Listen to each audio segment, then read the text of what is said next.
Oh yeah. It doesn't sound very good at all. Well, if you want to kill a washer like this, underload it, just like that. In fact, if you're trying to break this, right? Like if you work in a laundry room, folding clothes and linen, and you want it to break, underload it. This thing will start doing all sorts of weird shit.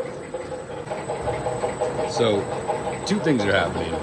You're screwing up the bearings by underloading it, and they have programmed it to put in soap for 100 pounds of linen.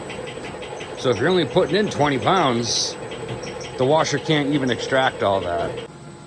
When you're at a nursing home like this, they literally touch like shit clothes, shit underwear, shit rags. They put them in here, and then they touch the handle, they close it, and then they touch the screen.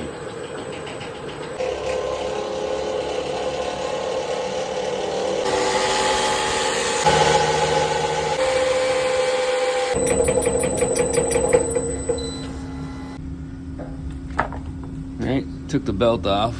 Look at that. That's funny.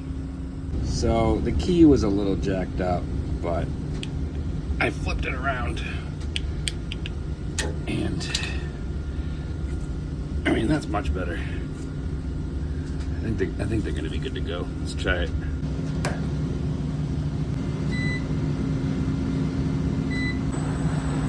So these are also pretty easy. If you want to advance through, just press this start button. Boom, that was the next step.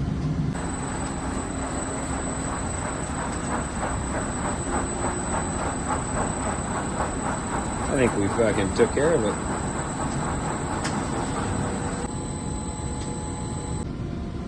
I actually stopped it because I wanted to move my bushing out a little more. So the belt, when it was center in there, it sits center on here. It was too far over. Much better.